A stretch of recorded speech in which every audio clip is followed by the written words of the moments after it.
berarti ini poinnya adalah gimana cara mengukur keuangan dalam bisnis, Mas. Kan begitu kan? Ya.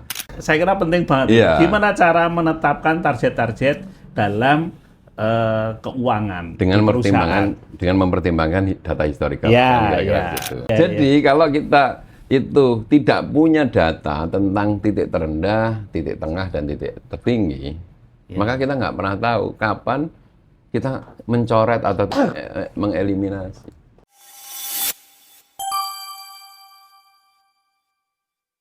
Bismillahirrahmanirrahim. Assalamualaikum warahmatullahi wabarakatuh. Waalaikumsalam warahmatullahi wabarakatuh. Gimana kabarnya Mas Ica Alhamdulillah, hari ini? Pak Yurif, selalu semangat. Kelihatannya tambah seger ya. Iya, bangun tidur TP, Pak. Iya, gitu. Tadi untuk konten ini ada seorang trader ini, ya toh, bangun tidur, itu kan, masang DC, OP, tinggal jalan-jalan, tinggal nge-gym, selesai nge-gym, TP, dapat 20.000. Oke, Mas. Alhamdulillah, kita sapa dulu teman-teman sahabat bisnis Nusantara. Ya, mudah-mudahan nanti teman-teman yang melihat video kita bisa subscribe sama like, silahkan juga komen. Nah, nanti biar kita punya tema-tema baru karena respon dari kawan-kawan atau dari sahabat bisnis Nusantara. Nah, ini apa ini, Mas? Ini kita kali ini akan bahas apa ini? Ya, Pak Yurif dan sahabat-sahabat pebisnis seluruh Nusantara, beberapa episode sebelumnya kita sudah membahas lebih jauh tentang keuangan. Iya, oke. Nah, keuangan ini memang satu topik besar gitu ya, yang kayaknya nggak habis-habis kalau kita mau bicarakannya. Oke. Tetapi pada dasarnya satu perusahaan itu ada 4 fundamental itu, salah satunya kan fundamental keuangan. Oke. Yang harus kita kuatkan, kita manage dengan sangat hati-hati dan juga sangat kita manage dengan sangat teliti gitu, hati-hati dan teliti. Karena bagaimanapun juga keuangan ini kan merupakan darahnya sebuah bisnis, Pak Yurif. Ya. Nah, di beberapa episode kita akan kita sudah membuat beberapa episode yang membicarakan tentang keuangan. Iya. Waktu kita membicarakan fundamental keuangan, itu kita singgung bahwa, kita simpulkan bahwa dalam mengelola bisnis, dalam konteks manajemen, membangun fundamental keuangan itu ada 3 langkah yang perlu kita lakukan. Iya. Yang pertama, maksudnya 3 langkah yang harus dikuasai, dilakukan dan dikuasai oleh seorang pengusaha, pebisnis. Apa itu? Mencatat, ya kan? Membaca dan mengelola. Nah, oke.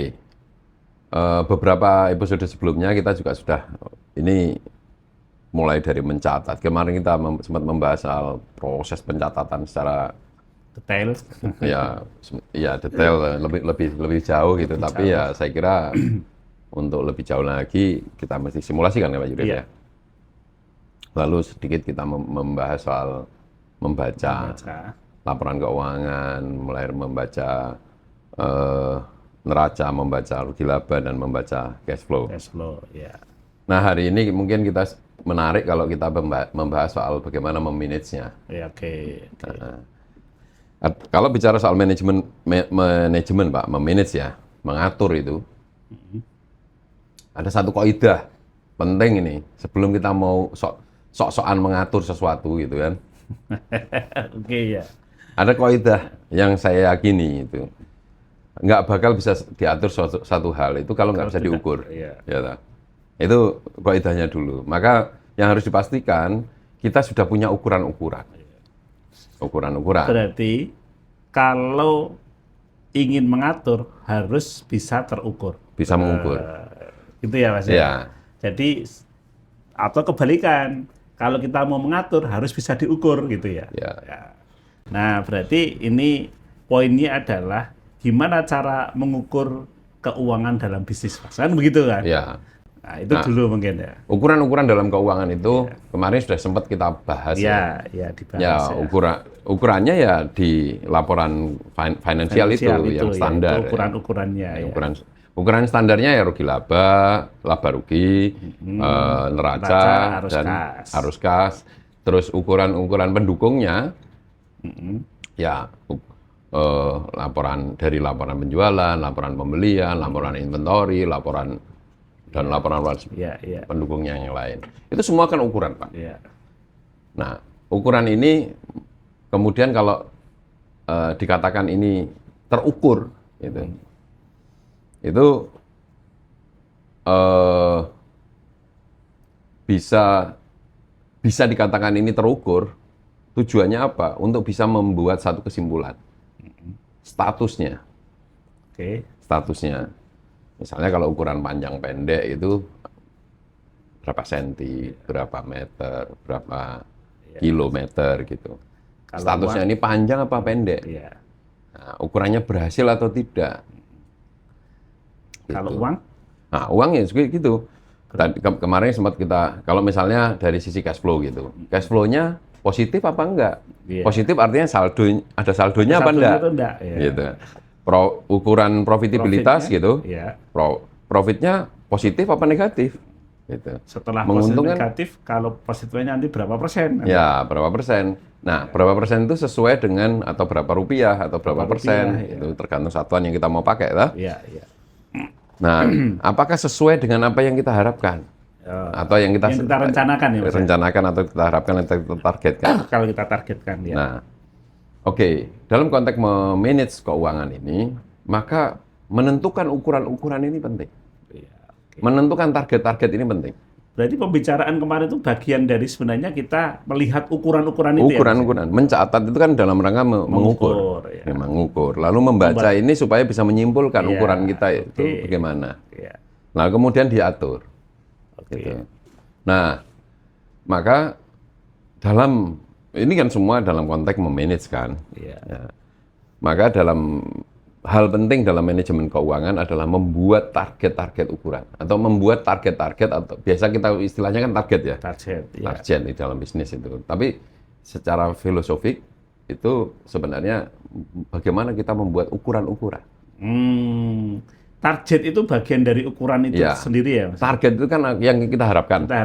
Nah, ini kan dalam fungsi manajemen kan merencanakan. Iya, betul. Bagian dari perencanaan. Misalnya target penjualan, atau target omset, atau target revenue. Ya.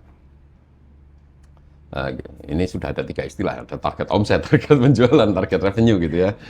Berarti ukuran-ukurannya kan ada omset, revenue, kemudian penjualan. Ya, maksud saya menyebut tiga terminologi sekaligus itu menunjuk pada satu hal yang sama sebenarnya. Satu hal yang sama meskipun istilahnya beda-beda. Istilah yang berbeda-beda sebenarnya ini meskipun maknanya itu bisa jadi beda, Pak. Iya. Ya, kemarin kan sempat kita singgung tuh, revenue itu apa gitu. Karena bagian dari revenue itu penjualan. Nah, penjualan atau dalam istilah lain itu omset. Oke, nah ini bagaimana sih kita menyusun target ke depan, gitu. Target ke depan.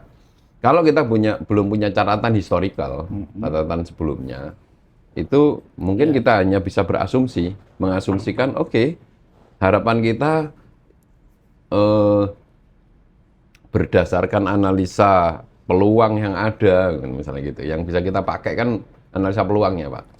Peluang yang ada, misalnya perusahaan kita atau bisnis kita ini bisa mentargetkan atau bisa mencapai omset sekian.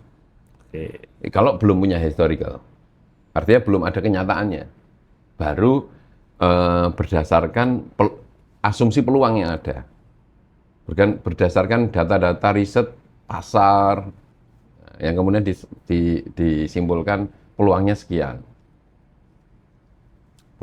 Nah ini kita targetkan, bisa itu dilakukan. Ya, tetapi kalau sudah ada data historicalnya, bisnis sudah berjalan, kan punya data historical. Existingnya sudah ada. Ya, maka langkah pertama kan dalam rangka untuk merencanakan itu kan rencana itu supaya napak ke bumi atau apa? Ini supaya realistis, supaya realistis itu kan harus mempertimbangkan data historical. Yang sudah kita capai itu bagaimana? Oke.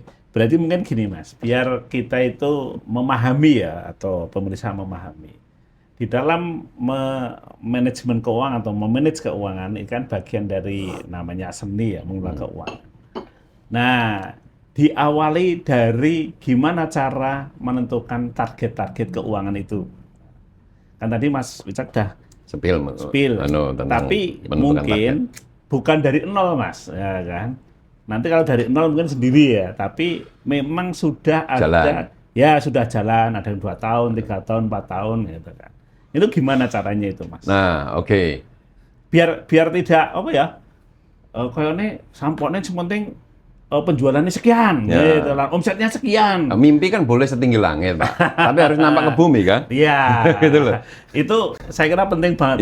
Gimana cara menetapkan target-target dalam keuangan dengan mempertimbangkan data historical. Gitu. Oke, baik. Nah, maka setiap langkah yang kita catat, langkah bisnis kita, perjalanan bisnis kita itu kan menorehkan jejak-jejak perjalanan historical. Nah, kalau pencatatan kita bagus, maka kita bisa membacanya dengan baik. Nah. Jadi, yang pertama yang bisa kita lakukan adalah bagaimana kita membaca rekam jejak bisnis kita sebelumnya. Melihat rekam jejak ya? Rekam jejaknya. Jadi, dari mana kita bisa melihat rekam jejak perjalanan bisnis kita? Itu dari laporan keuangan. Iya, betul. Ya, rugi laba misalnya. Target, kita mau mentargetkan berapa sih target penjualan kita yang tercantum di rugi laba. Gitu. Target penjualan atau target revenue. Nah, kita lihat dengan time frame berapa. Misalnya periode pembukaan mau berapaan? Mau harian, mau mingguan, mau bulanan atau mau tahunan. Kalau kita mau menentukan berapa target penjualan tahunan kita, maka yang pertama langkahnya adalah kita harus punya data. Rata-rata penjualan tahunan kita berapa? Tentu kan jangan seperti maksud saya gini. Umumnya kan orang yang kalau kita nonton berita gitu kan, ada seorang reporter nanya sama seorang penjual bakso misalnya, Pak, sehari dapat penjualan berapa Pak? Enggak mesti Mas, gitu. Jawabannya kan begitu. Enggak mesti itu berapa? Jumlahnya kan pasti ada toh. Iya tentu namanya. Kadang ramai, kadang sepi. Namanya bisnis. Namanya jualan. Namanya kadang sepi, kadang ramai. Kalau tetap namanya gajian. Bukan menjual. Bukan penjualan. Nah, artinya penjualan itu naik turun. Naik turun. Dan kalau historical berarti yang pernah kita capai. Kalau tahunan, mau tahunan, berarti rata-rata tahunan yang kita berapa? Itu dulu. Yang kedua, kita harus tahu titik bawahnya. Penjualan terbawah kita pernah berapa? Di bulan apa itu? Enggak, ini kan tahunan, Pak. Oh, bicara tahunan. Kan tadi tahunan. Ya ini mau tahunan kayak mau bulanan kayak mau harian atau mau mingguan, boleh. Tergantung periodisasi yang kita mau pakai. Iya. Gitu. Mau bikin target apa nih? Target tahunan. Ya berarti historical tahunan. Rata-rata tahunan kita berapa? Lalu penjualan tahunan terendah kita berapa? Yang ketiga, ini data yang harus kita miliki dulu. Terendah, rata-rata, tengah, sama tertinggi, ATH. Ya, all time high-nya berapa? Gitu. Dalam 1 tahun, secara tahunan. Nah, mengetahui ini penting ya. Kalau kita berharap ini akan tumbuh terus, gitu, penjualan tumbuh terus, maka yang kita kan pengennya setinggi langit, tapi kakinya harus nampak di bumi. Nah, kalau kita mau berharap bertumbuh terus, min itu gunanya untuk apa? Atau rata-rata tadi gunanya untuk apa? Untuk menentukan inilah target minimal yang harus kita capai. Target minimal itu di rata-rata ya? Di rata-rata. Bukan, karena kita ada data paling rendah, ada data paling tinggi, terus nanti gampangannya menentukan paling tinggi. Itu kan. Karena ingin pertumbuhan. Iya, pertumbuhan tinggi banget gitu. Ya. Nah, supaya tetap nampak di bumi bahwa rata-rata ini menunjukkan realistis. Oke. Nah, rata-rata dulu ini dijadikan sebagai target minimal. Di samping realistis, bisa juga enggak Mas itu? Melihat kapasitas dan kemampuan perusahaan kita. Ya, itu realistis namanya. Oke. Realistis bahwa kapasitas kemampuan perusahaan kita, kan kalau bicara soal penjualan itu faktornya macam-macam. Macam-macam, ya. Baik faktor internal maupun eksternal. Ya, okay. Internal variabelnya macam-macam, eksternal variabelnya macam-macam. Nah, angka yang sudah pernah kita cetak, itu bisa kita rata-rata. Nah, inilah realistisnya. Oke. Ya. Nah, kenapa kok bisa pakai rata-rata? Artinya, ya naik turun tadi. Kalau kita mau nargetkan ke depan, merencanakan ke depan, maka ini menjadi norma baru. Jadi setiap periode kan muncul angka rata-ratanya. Ini norma barunya, norma minimalnya. Jadi rata-rata untuk menentukan target historical di tahun kemarin itu rata-rata itu menjadi target minimal ya Mas untuk di tahun berikutnya. Ya. Alasannya kenapa Pak Yurif? Nah, ini sesuai dengan ini dasar manajemen, Pak. Ya. Dasar manajemen yang mungkin kita share gitu ya. Kanjeng Nabi itu pernah dawuh, kalau hari ini harus lebih baik dari hari yang kemarin. Ya. Kalau hari ini itu baru kita beruntung. Ya. Ya kan? Hari ini harus lebih baik dari hari kemarin. Hari esok harus lebih baik dari hari ini. Ya. Dan hari ini lebih baik dari hari kemarin dan hari esok lebih baik dari hari ini. Itu. Nah, barang siapa yang hari ini sama dengan yang hari kemarin, itu udah rugi. Itu udah rugi. Artinya, kalau penjualan kita atau target kita, pencapaian kita sama. Periode ini sama dengan periode kemarin atau rata-rata, sama dengan rata-ratanya. Ya, rata-ratanya. Itu dalam kondisi rugi. Ya, rugi. Makanya, apalagi rendah. Itu cilaka itu. Cilaka kan.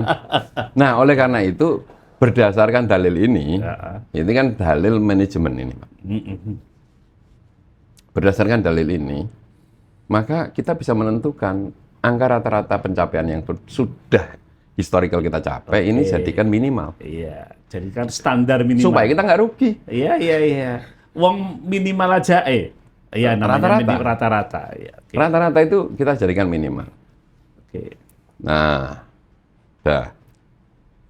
dan hari esok itu harus lebih baik dari hari ini. Nah, kita membuat target dari esok kan, harus lebih baik dari hari ini. Supaya hari esok lebih baik dari hari ini, jangan sampai kita mencapai di bawah dari rata-rata yang sudah pernah. Oke. Yang sudah gitu.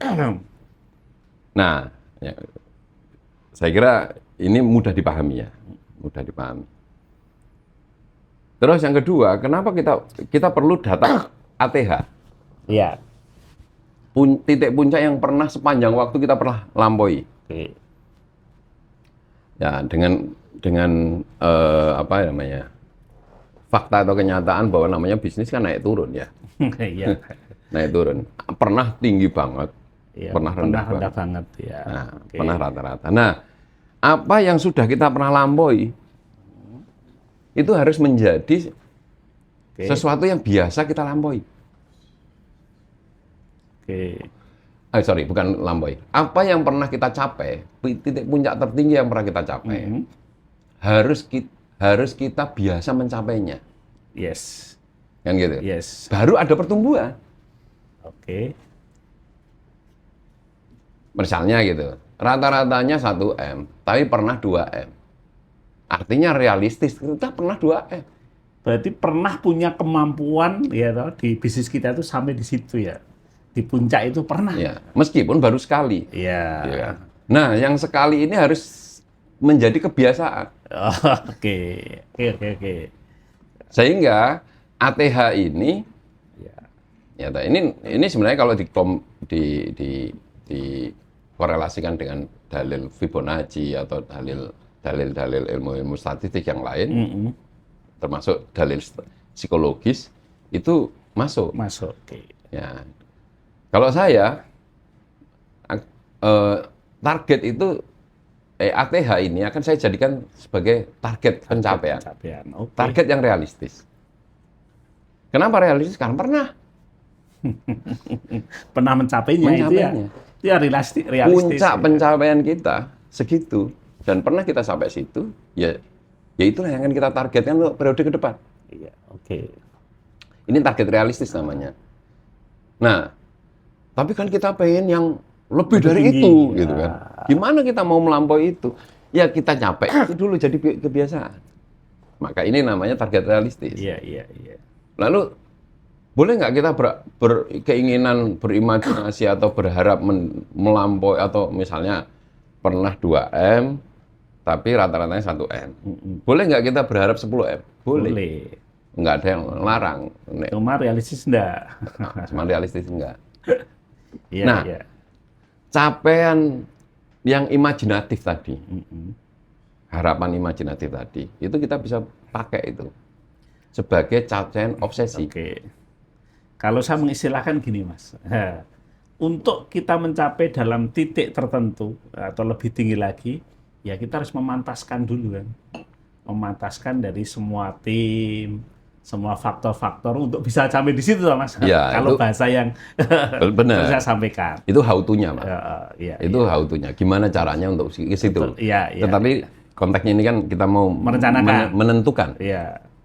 Target itu ditentukan berdasarkan apa? Kalau berdasarkan historical, bagaimana caranya?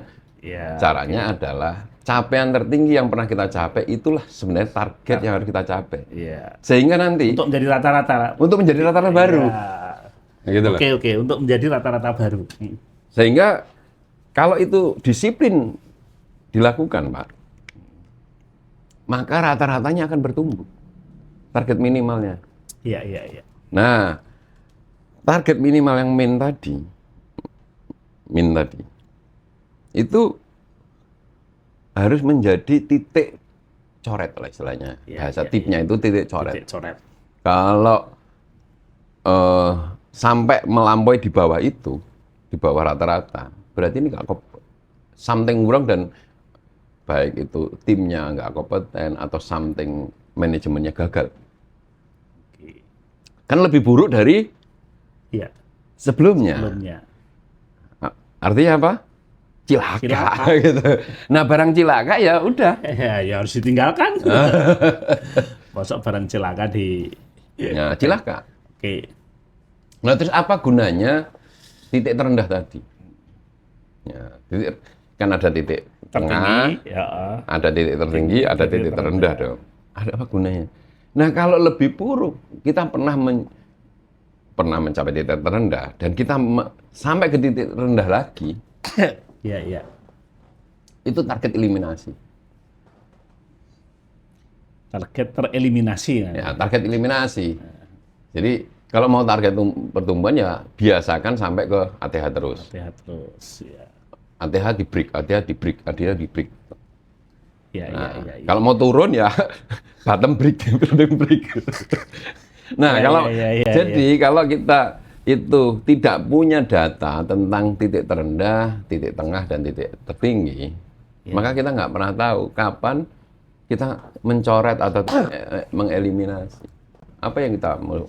Kan kalau mencapai titik terendah minimal, mencapai target minimal atau min-nya atau target rata-rata, data rata-rata sebagai target masa depan itu sebagai target minimal. Kalau sampai di sini, ini target evaluasi. Iya. Langkah berikutnya apa? Nek sampai titik sini tercapai gimana? Dievaluasi. Iya. Apa yang salah.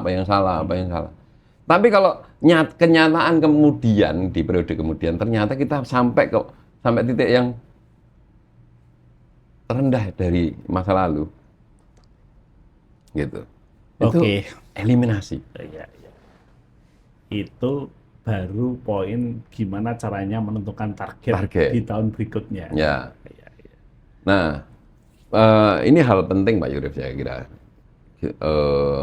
fakta-fakta yang kita temukan gitu berdasarkan pengalaman mengelola tim, mengelola perusahaan, mengelola apa saja. Ya, oke. Itu kita kan sering dihadapkan pada keputusan sebagai seorang pemimpin, kadang itu memutuskan, bos minta ini target kita berapa. Nggak banyak seorang pemimpin itu bisa punya dasar untuk menentukan target. Nah, kesalahan paling besar adalah menentukan target berdasarkan nafsu, Pak. Iya. Berdasarkan mimpi yang tidak menapak. Tim kita pasti a priori, Pak. A priori nanti jadi malah pesimis, terus nanti malah kinerjanya menurun. Nah, inilah yang sering kesalahan paling fatal yang sering dilakukan oleh para pengusaha gitu. Menentukan target tidak berdasarkan data.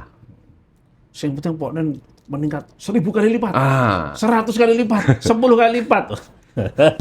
Ya itu karena masalah. Pertanyaannya begini, oke, gak masalah. Asalkan berdasarkan data tadi. Ya, itu satu hal. Pertanyaan berikutnya adalah gini, oke, 100 kali lipat. Ya. Yang mau dikalikan berapa kalau nggak punya data? Cara tanya nggak benar, bacanya juga nggak bisa. Rata-ratanya nggak ada, terendah nggak ada, tertinggi nggak ada. Kalinya mau kali berapa? Itu, ya. Kali lipatnya mau dilipatnya apa? Datanya nggak ada. Akhirnya begini, nafsu, Pak. Ya. Nafsu, wah ini kita harus bertumbuh terus, lebih tinggi, segala macam. Tinggi mau berapa? Nah ini yang namanya target yang tidak realistis dan tidak clear. Itu namanya tadi, kalau tidak ada datanya, tidak ada ukurannya. Nggak ada ukurannya. Kalau tidak ada ukurannya, tidak bisa diatur. Dan nggak clear. Ini memang penting. Ya. Nggak clear. Karena seringkali para pemimpin, para pengusaha itu menentukan target, sekali lagi, karena catatannya nggak valid. Kalaupun ada, nggak valid. Catatan nggak ada, kalaupun ada nggak valid, dan nggak bisa dibaca bersama-sama. Ya. Terus kalaupun valid nggak bisa baca.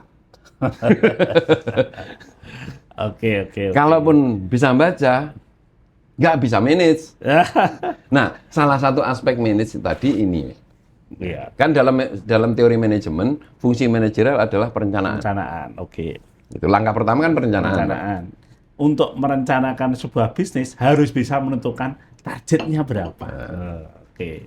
Itu baru poin 1, ini merencanakan. Nah, setelah itu gimana, Mas? Setelah kita sudah bisa menentukan target berdasarkan historical tadi kan, terus langkah yang kedua gimana, Mas? Isu-isu dalam sebuah bisnis, ketika target sudah ditentukan, maka maksudnya isu ya. Masalah ya, mungkin isu ya. Paling tepat isu, Mas. Isu-isu berikutnya adalah dalam manajemen keuangan itu bagaimana kita menentukan budget. Tadi kan target ya. Target itu kan sebenarnya dalam istilah lain bisa disebut budget.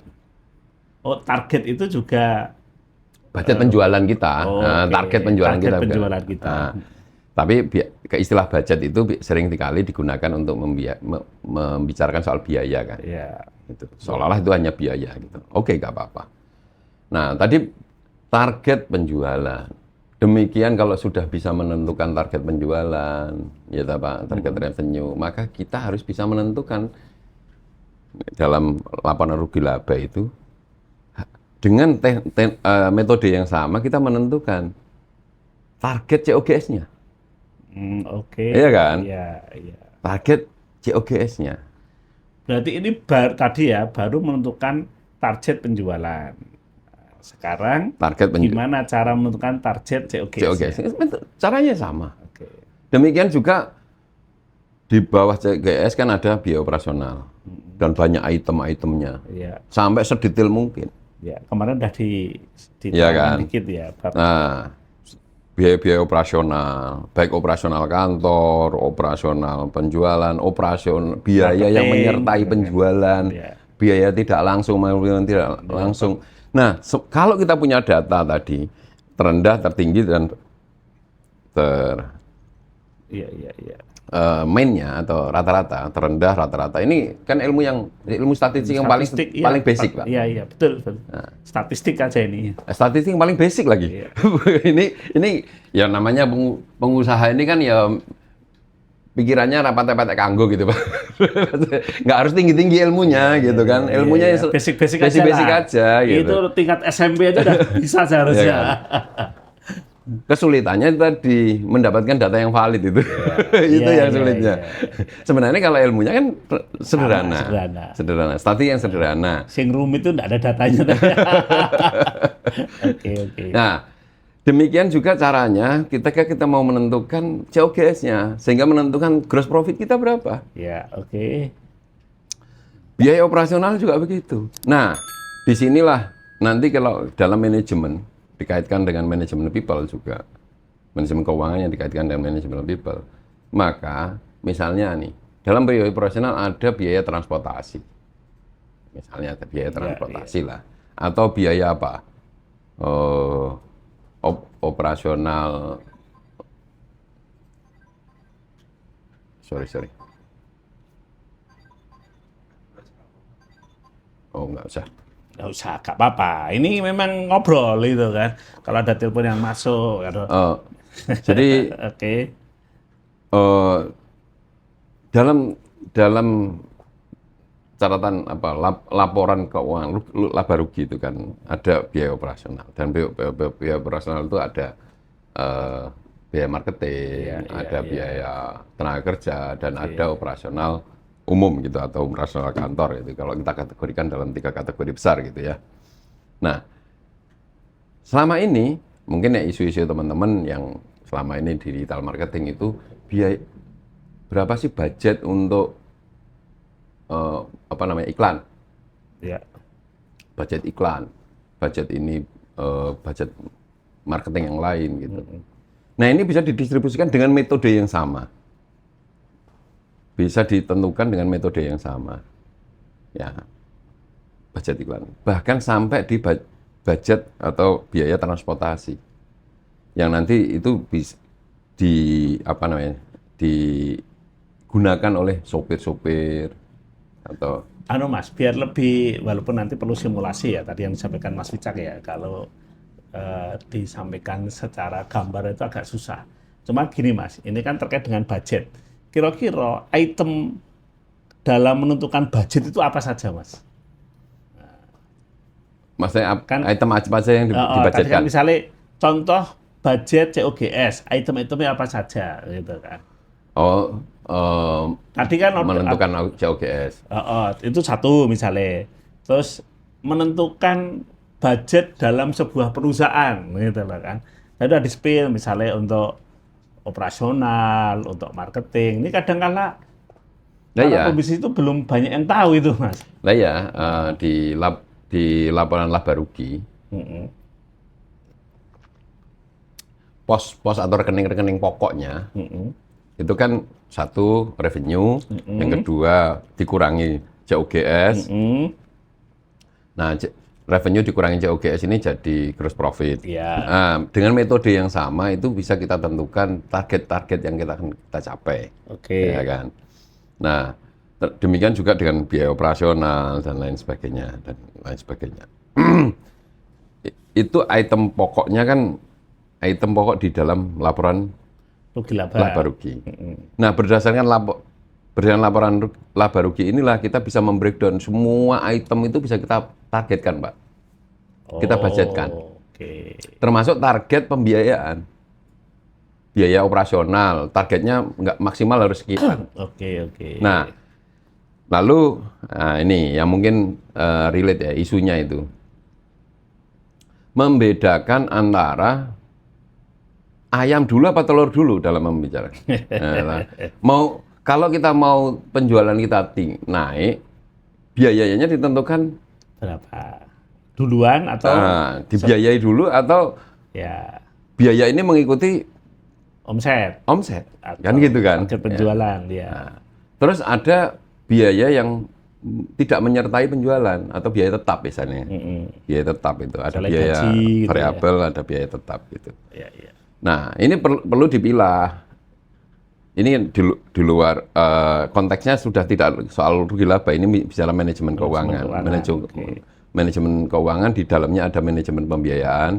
Nah, pembiayaan ini harus dipilah, ada biaya variabel, ada biaya tetap. Variable cost, ada fixed cost. Fixed cost. Nah, variable cost itu ada yang menyertai penjualan, ada yang tidak. Oke. Atau penjualan atau biaya langsung terhadap penjualan. Oke. Nah, biaya langsung yang korelatif dengan penjualan ini yang bisa kita masukkan ke dalam COGS. Ya, itu mungkin sampai di sini bisa dicerna mungkin ya. Jadi saya agak Mas. Mungkin karena 15 tahun saya berpikir dalam menentukan budgeting itu Mas. Kalau budgeting itu di pemerintahan itu kan sebenarnya harus habis. Perencanaan. Enggak, perencanaan. Perencanaan ya. Mulai dari kalau bahasanya itu ya berapa pendapatan, belanja, pembiayaan. Ya, betul. Nah, ini kadang-kala kalau saya tadi rada bingung karena kita biasa di frame ini kan biasanya kan ada pertama pendapatan sekian, kemudian belanjanya sekian. Kalau ini ada selisih, nanti ada pembiayaan. Nah, dalam bisnis ini itu tadi kan Mas Wicak bilang pembiayaan ini saya belum bisa Mas. Belum bisa menangkap secara utuh. Misalnya saya yakin mungkin juga teman-teman di bisnis itu yang dimaksud pembiayaan itu apa sih? Kalau dalam pemerintah itu sederhana. Namanya pembiayaan itu karena antara pendapatan dan belanja itu ada selisih. Baik selisihnya itu mau positif maupun negatif pasti dimasukkan dalam pembiayaan. Kalau negatif kurang, maka pembiayaan lewat apa? Bisa pinjaman, gitu kan? Bisa mungkin namanya saldo di tahun kemarin, gitu. Kalau di pemerintahan istilahnya kan ada sisa anggaran tahun yang lalu, gitu kan? Ya. Tapi kalau negatif, nah itu ada lagi. Itu kan negatif. Kalau positif itu berarti dimasukkan misalnya dana cadangan. Gitu. Nah, kalau dalam bisnis itu kayak apa? Tadi kan saya enggak begitu agak susah Mas itu kan.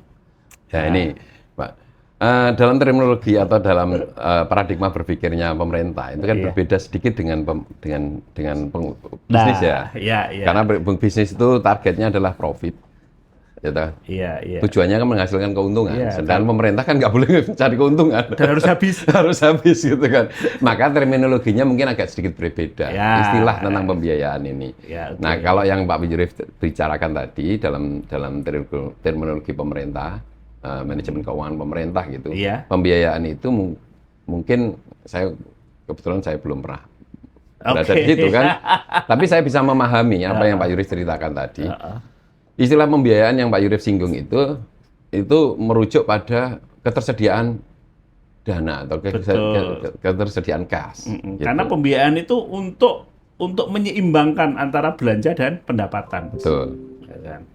Tapi kalau dalam dunia bisnis sih gimana itu? Sebenarnya sama nanti kalau kita bicara soal cash flow, Pak. Gitu. Kalau ini sudah di budgeting, di perencanaan, Mas.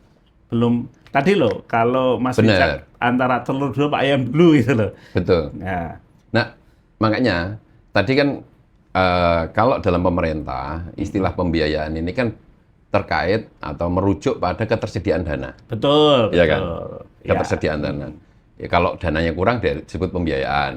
Kalau dananya lebih disebut apa tadi? Enggak, tetap Mas. Jadi poinnya itu di item pembiayaan. Betul. Kalau kurang, diambilkan dari utang, tapi posisinya di pembiayaan. Betul. Tapi namanya pembiayaan, tapi di situ itemnya utang untuk menutupi kekurangan pendapatan karena biayanya lebih atau belanjanya lebih banyak. Tapi kalau ini turah, maka dimasukkan juga di sini. Namanya pembiayaan juga. Apa aturannya? Untuk dana cadangan. Dana cadangan. Nah, nanti poinnya juga di sini sama. Betul. Itu kan berkaitan dengan ketersediaan atau tidak tersedianya dana. Betul, ya kan? Bahasanya begitu ya. Tapi kalau di dalam bisnis itu. Dalam bisnis yang disebut biaya ini kan itu tercantum cost itu tercantum di dalam laporan laba rugi. Laba rugi, oke.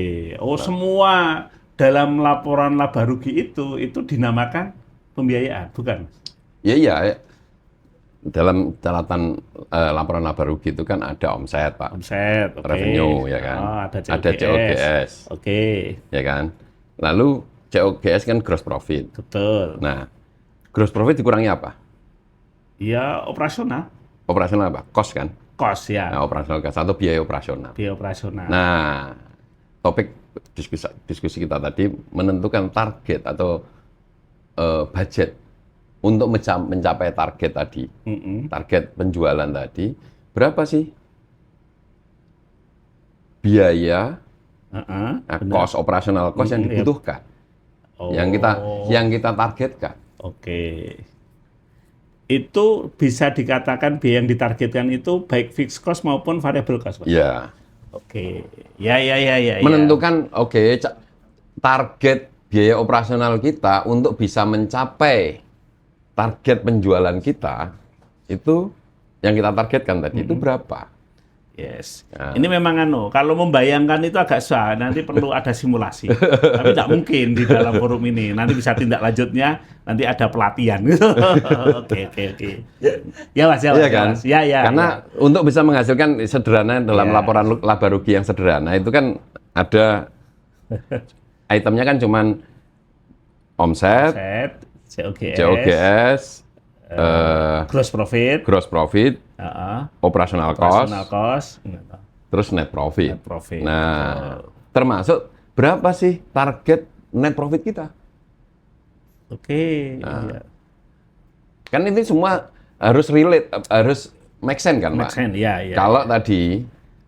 Kalau omset itu sudah bisa ditargetkan, targetnya adalah ATH, target minimalnya adalah rata-rata historical, ATH historical, rata-rata historical. Maka COGS-nya juga bisa menggunakan terminologi paradigma yang sama. Oke. Gross profit-nya juga paradigma yang sama. Iya. Operational cost-nya juga paradigma yang sama, menentukan itu. Nah, dalam rangka menentukan operational cost yang begitu banyak itemnya, operational cost kan banyak itemnya. Iya. Nah, perlu dipilah antara fixed cost sama operasional variable cost. Ya. Karena apa? Kalau omset kita nanti naik sesuai dengan target pencapaian yang kita harapkan, maka variabel ini akan naik. Sedangkan yang fixed cost kan nggak naik. Nah, itu makanya target fixed cost-nya itu ditetapkan sekian. Historicalnya berdasarkan historical, oke nih nggak pernah naik nih, ya segitu, misalnya gitu. Terus variable cost-nya ini rasional. Mengikuti jumlah penjualan. Rasional artinya kita bisa membuat rata-rata rasionya. Ya.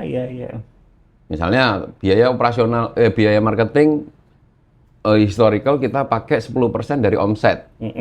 Gitu. Maka kalau omsetnya dari 1 miliar kita targetnya 2 miliar, maka budget untuk marketing tahun depan itu 10% dari 2 miliar. Berarti yang kalau kemarin itu 100 juta, sekarang jadi 200 juta. Kalau variable cost mengikuti target yang ditetapkan, ya. Betul. Sehingga kalau misalnya omset ini benar-benar tercapai, variable cost-nya itu tetap, ya toh. Sedangkan fixed cost-nya variable cost-nya itu mengikuti, fixed cost-nya tetap, maka profitnya pasti rasionya naik. Pasti naik, ya. Nah, gitu. Nah, menghitung rasio profit tadi, kalau target ini tercapai, gitu, maka rasio profit atau target profit, net profit itu tidak bisa mengikuti tadi min, ATH dan nggak bisa rata-rata. Karena apa? Fixed cost-nya tidak berubah. Iya. Jadi kita bisa menghitung, sekianlah target net profit kita. Nah, ini hal penting sekali dan mungkin sangat dibutuhkan oleh rekan-rekan pengusaha kita. Itu menentukan target pertumbuhan, target penjualan, target biaya, target net profit, gross profit, target net profit kita. Nah, ada satu lagi Pak yang perlu diperhatikan. Tidak hanya sekedar ngambil rata-rata doang gitu. Ya, yaitu apa? COGS. Oke. COGS itu juga sama Mas. Ada variable cost, ada fixed cost juga. Atau COGS itu semua fixed cost? Dalam menghitung COGS yang tercatat dalam historical itu kan itu yang real ya Pak. Yeah. Rata-ratanya. Kalau rata-ratanya kan rata-rata dari realitas yang sudah kita pernah capai. Yeah. Ya kan. Nah, ada satu kaidah Pak Yurip, COGS itu.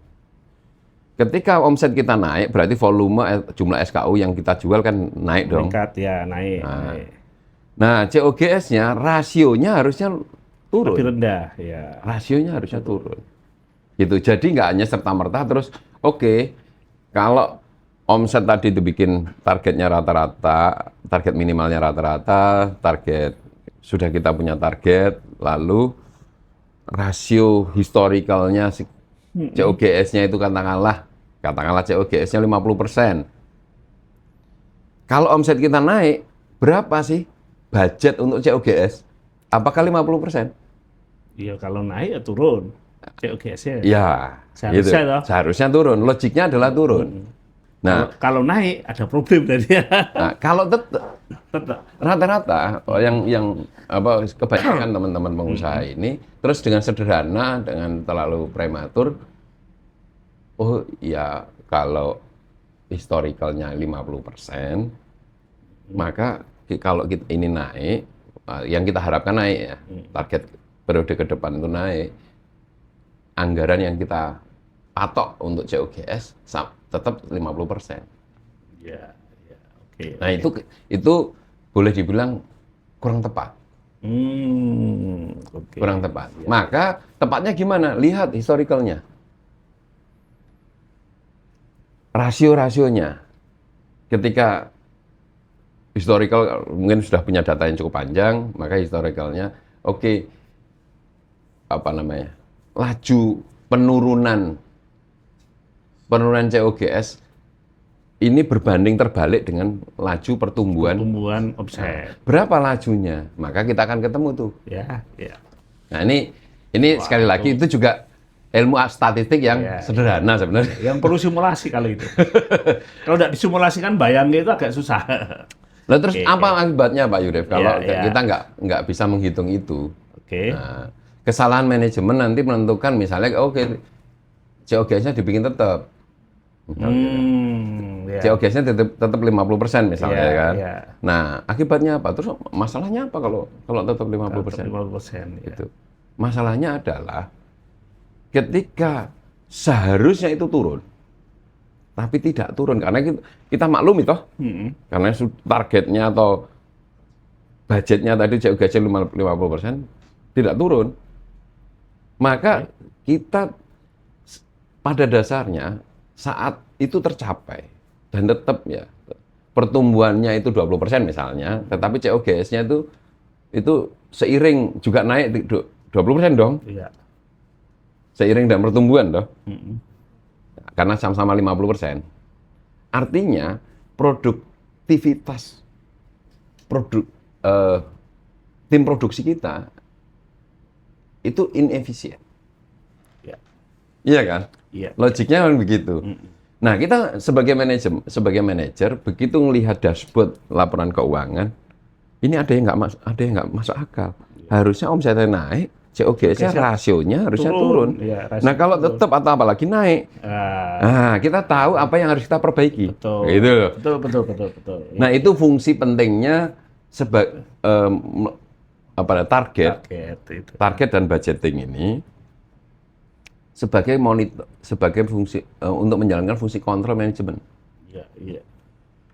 Jadi manajemen itu tidak harus, kalau sudah punya begini, itu cukup melihat dashboard dan kita tahu, ini ada problem, ini ada problem. Meskipun kita belum tahu problemnya di mana. Tapi kita tahu sudah mendeteksi.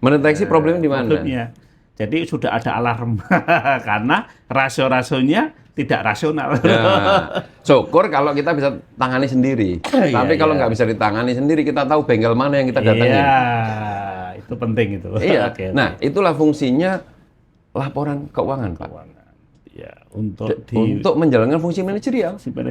Oke. Kan selama ini kita punya banyak ya para ahli mengatakan begini. Gitu. Oh, kelemahan pengusaha kita itu mengambil keputusan tanpa data. Iya. Oh, saya punya kok data, gitu. Tapi menggunakan datanya bagaimana? Oke. Ya itu tadi mengelola. Ya, memanage keuangan berdasarkan data laporan keuangan. Oke.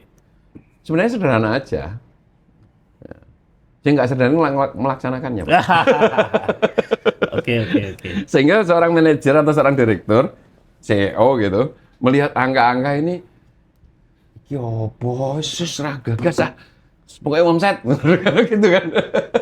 Oke. Ini saya kira Mas, poin ini sudah bisa mudah-mudahan juga teman-teman sudah bisa memahami. Nah, tadi kan yang pertama sudah bicarakan terkait gimana cara menentukan target kan. Yang kedua itu bicara tentang budgeting ya.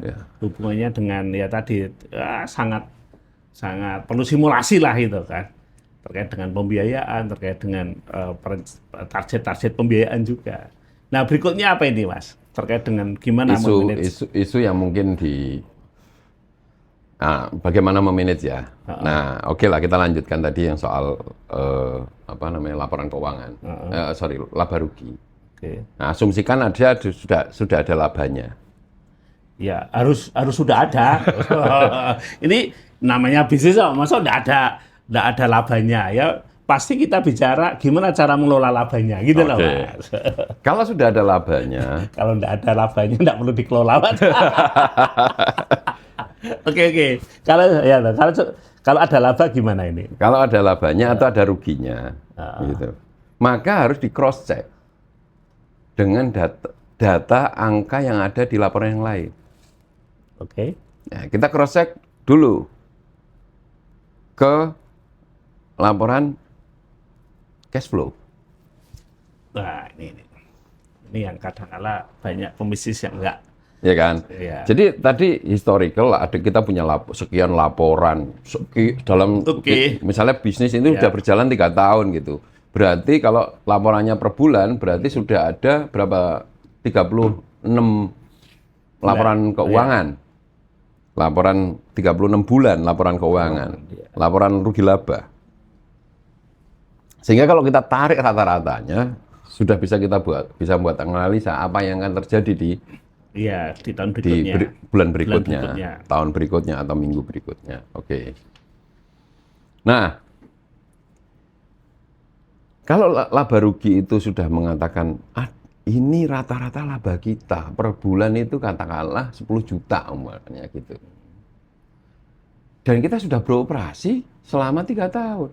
Harusnya nek 10 juta kali 36 bulan harusnya sudah ada 360 juta. Iya.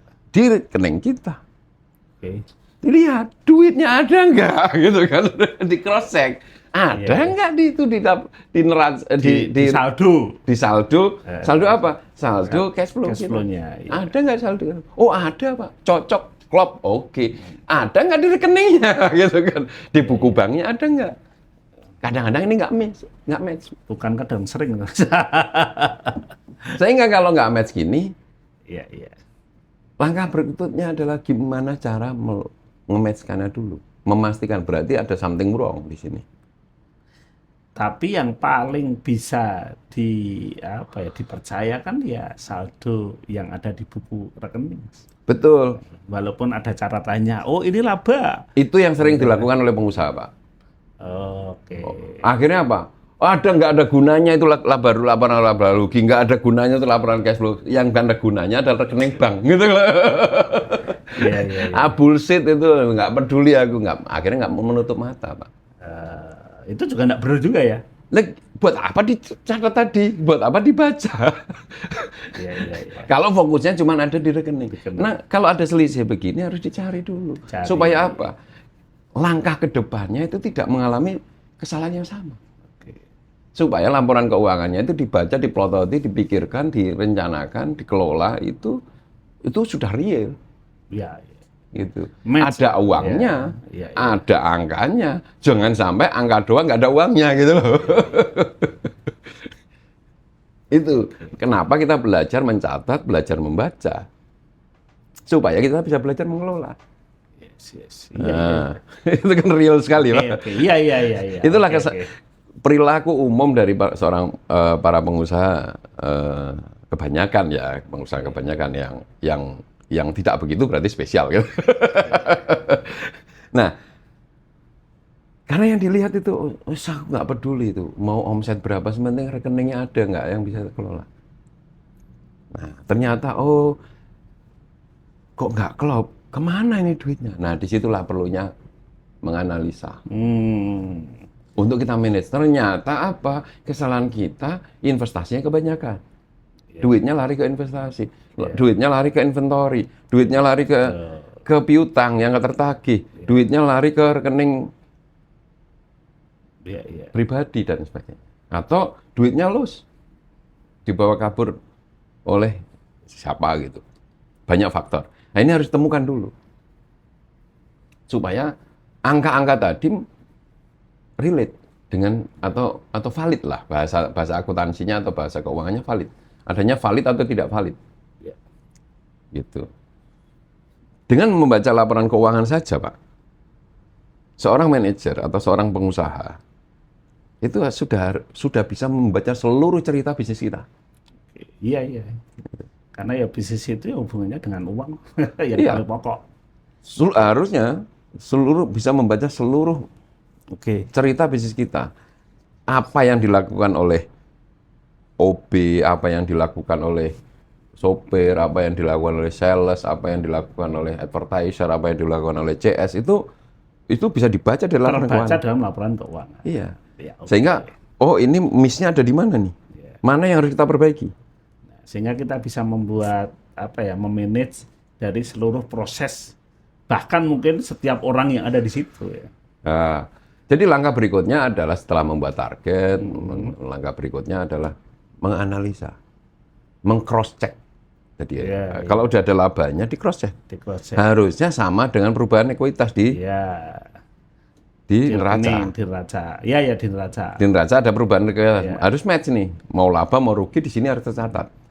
Kalau sudah ada labanya secara historical tadi, di cash flow bagaimana? Aliran cash flow-nya bagaimana? Lalu di buku bank juga bagaimana? Nah, kalau sudah match, ini kan tadi kalau nggak match nih. Kalau sudah match bagaimana? Berarti ada free cash dong, ada laba, harus di rekening kita atau di laporan cash flow kan ada saldo. Iya, betul. Nah, lalu bagaimana kita bijak? Nah, ini bicara soal mengelola. Karena cara mengelola, kalau ada duitnya mau dikelola kayak apa? Tergantung strategi perusahaan. Gitu. Maka tempo hari kita bikin satu diskusi atau di episode sebelumnya itu kita membicarakan bagaimana nih uang ini mau dikelola. Saldo tadi. Iya, saldo. Nah, saldo tadi atau kalau profit tadi. Profit yang sudah ada duitnya nih. Mau dikelola gimana? Profit yang sudah ada free cash-nya. Sudah ada free cash-nya. Nah, profit ada duitnya, free cash-nya nggak ada. Nah, free cash itu kita kelola, kemarin kita singgung tuh. Ini tapi kalau ini nggak pakem ya, nggak pakem. Artinya nggak pakem, semua orang punya. Fleksibel ya. Boleh dong, uang dia sendiri kan. Bisa diambil kan. Bisa dibagikan sebagai dividen. Atau kalau perusahaan pribadi dianggap prefer, diambil prefer, atau diinvestasikan kembali. Reinvestasi. Kapan hari kita menyinggung idealnya ya 50% atau 60% diinvestasikan 60% kembali di bisnis itu sendiri. Untuk mengembangkan bisnis itu. Nanti challenge-nya adalah apakah bisnis ini masih ada prospeknya untuk dikembangkan. Kalau nggak ada prospeknya, yang mau disontek berapapun nggak ada prospeknya ya gitu-gitu aja. Gitu aja. Gitu.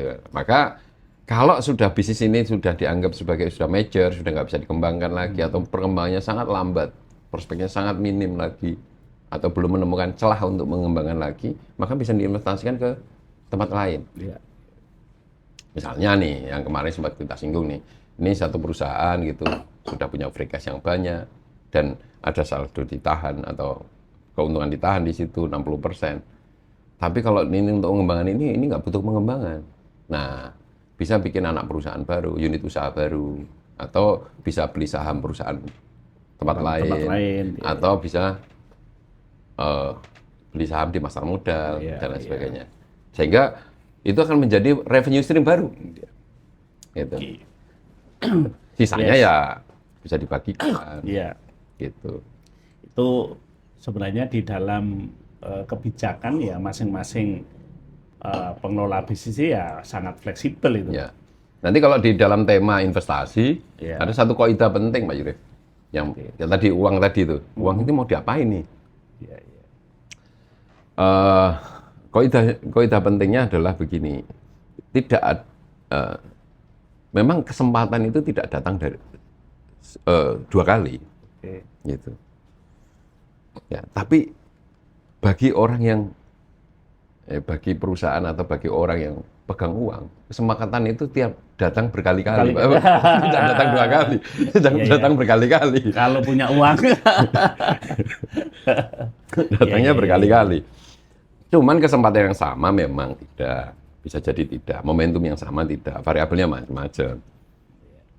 Nah, seringkali Pak Yurif, dengan kaidah tadi itu, kesempatan tidak datang dua kali. Lalu setiap opportunity seolah-olah kita mau ambil. Ini menurut saya kesalahan yang itu bahaya juga itu. Bahaya. Seolah-olah semua opportunity mau pegang uang kan? Iya. Semua opportunity seolah-olah karena FOMO kan, misalnya. Khawatir kehilangan kesempatan. Semua diambil. Tidak. Kesempatan itu tidak harus tidak harus selalu diambil. Nah, ini perlu analisa. Nah, ini mungkin di tema itu nanti sendiri investasi. Ya, saya kira memang untuk membicarakan tentang investasi itu butuh sesi tersendiri, Mas. Ya.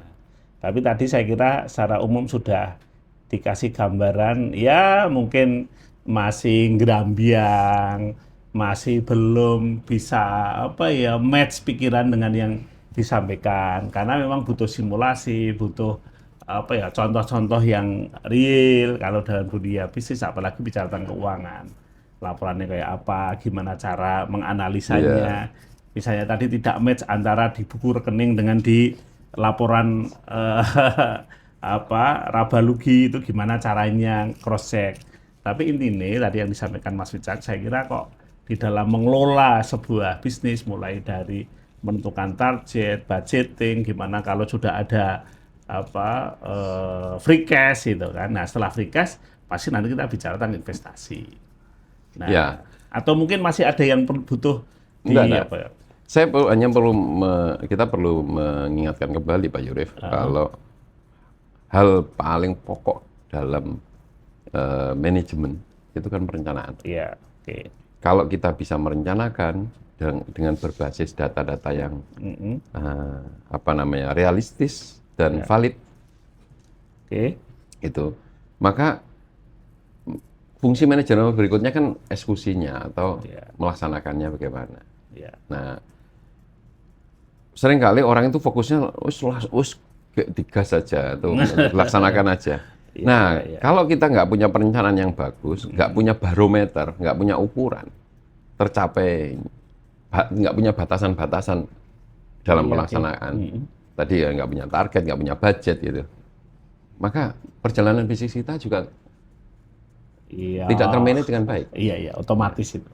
Nah, makanya ini keuangan itu merupakan kunci, karena dengan dashboard keuangan kita bisa membaca semua pergerakan dari organisasi bisnis kita.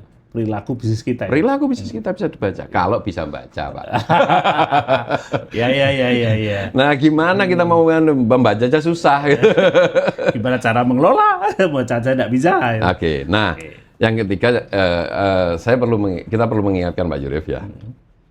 Ini disiplin ilmunya, kalau kemarin kita mencatat, itu disiplin ilmunya kan akuntansi. Gitu. Membaca keuangan, ini disiplin ilmunya finansial literasi. Nah, mengelola keuangan itu manajemen keuangan. Jadi ini disiplin ilmu yang berbeda-beda. Tapi kalau dari seorang pengusaha harus bisa menguasai semuanya, Mas ya. Mengerti. Tepat sekali, harus bisa menguasai semuanya. Karena itu fungsinya pengusaha. Iya. Nek nggak bisa, kalau misalnya nih, ketika kita merintis, sorry ini di telepon Pak Pemerintah ini. Iya. Kalau kita itu nggak bisa memanage, nggak bisa menguasai manajemen keuangan. Dulu aku kuliahnya jauh mumet, Seorang perintis kan begitu. Iya. Perintis ini dibutuhkan keberanian, semua pokoknya wani memulai. Memang dalam konteks perintisan begitu. Itu ya, konteks bisnis juga harus begitu juga. Berani memulai. Lalu bisnis kita akhirnya sudah berkembang. Ini berkembang 10 tahun, 5 tahun, 3 tahun. Dengan kemampuan saya begini saja, itu bisa berkembang kok. Bisa bertahan kok, gitu kan. Dan kalau kita mau lebih, maka dan kita nggak punya kemampuan itu, kita wajib belajar ya. Tapi kalau memang nggak, aku malas belajar, tapi bisnis ini harus dipertahankan. Maka langkah berikutnya adalah tadi mencari orang yang mampu, ya kan. Nah, tapi meskipun begitu kita bisa bayar orang yang pandai di dalam akuntansi, pandai di dalam financial literasi, pandai dalam memanage keuangan, manajemen keuangan, bahkan sampai ke rekayasa keuangannya, financial engineering-nya. Kalau pengusahanya nggak paham apa-apa, ya itu jadi juga berbahaya juga, Mas. Terus bagaimana? Terus bagaimana? Oke. Ya, itu. Ya, saya kira membahas terkait dengan bab keuangan ini ya, terutama. Jadi mau nggak mau gitu loh, Mas. Iya, bab tentang keuangan ini seorang pengusaha itu wajib itu harus mengerti itu. Walaupun mungkin tidak tahu detail, tapi mengerti. Biar nggak menyalahkan nasib. Iya. Mulai dari perencanaan, pelaksanaan, dan tahu goalnya mau di mana. Gitu ya. Oke, saya kira begitu ya, Mas. Oke, Pak Yurif. Saya kira cukup ya. Dan nggak umum. Ini sudah 1 jam lebih ya. Kelihatannya baru, tapi ternyata sudah lama. Tapi saya kira sementara ini dulu, Mas ya. Para pengusaha ya, tolong juga jangan kok terus pasrah bongkoan terkait dengan masalah uang ini. Harus tahu akuntansinya, harus tahu financial literasinya, harus tahu manajemen keuangannya. Itu poinnya sebenarnya yang disampaikan Mas Wicak di sesi ini. Saya kira begitu, Mas. Terima kasih. Pak Yurif, ya. Mudah-mudahan manfaat. Amin. Ya, salam kepada seluruh sahabat bisnis Nusantara. Assalamualaikum warahmatullahi wabarakatuh.